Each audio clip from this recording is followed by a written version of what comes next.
What's going on, everybody? Benji Kaiser here, talking about the latest Strix model. Is there room for the Strix G in the lineup if you are a graphic designer, video editor, motion designer, or multimedia designer? All that's coming at you right now.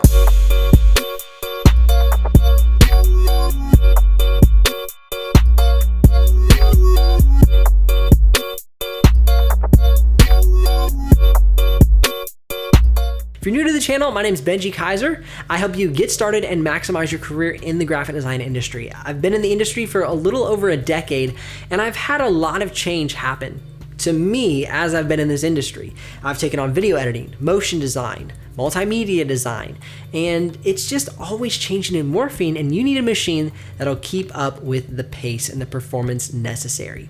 But you also don't need to break the bank. And that is why I like the Strix G.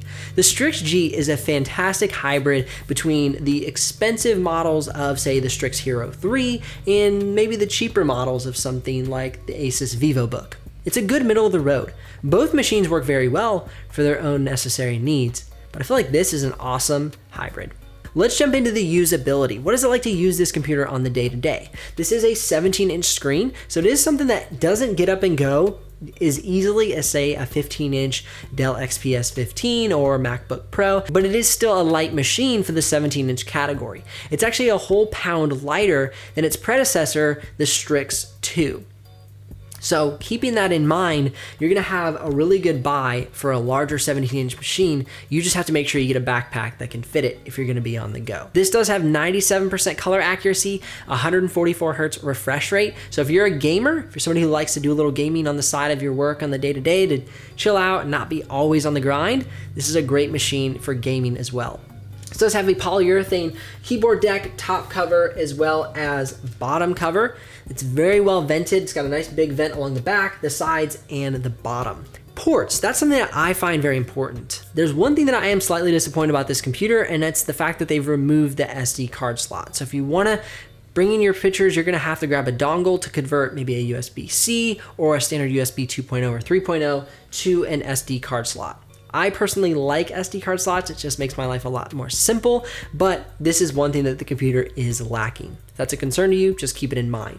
They've removed the webcam. That surprised me because almost, I feel like 100% of computers, well, not true because this one doesn't, but a great many computers have webcams. They've decided to keep that out of this machine's build. I think it's great though because it removes that big thick bezel, gives me a much more aesthetically pleasing screen to look at.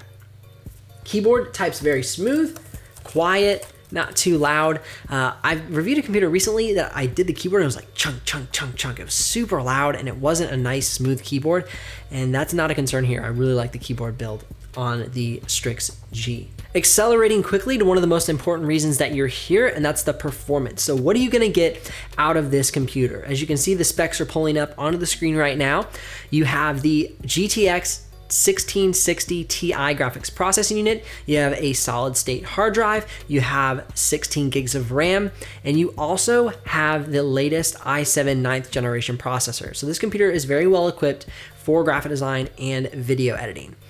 How fast is this computer though in real life situations? Well, if you want to render out 3,330 frames in Premiere Pro, that's how I do some benchmark testing to see how well these computers actually stand up to real world situations. It can do that render in 2 minutes and 21 seconds. Okay, now what if you want to export a clip? If you want to export a 10-minute 4K file into Premiere Pro, out into 4K YouTube settings, it will do that in 6 minutes and 54 seconds. All right, so we want to scale that back a little bit. We only want to export to 1080p. Well, that's even better because it does that in 2 minutes and 26 seconds. So really, really good performance with this machine.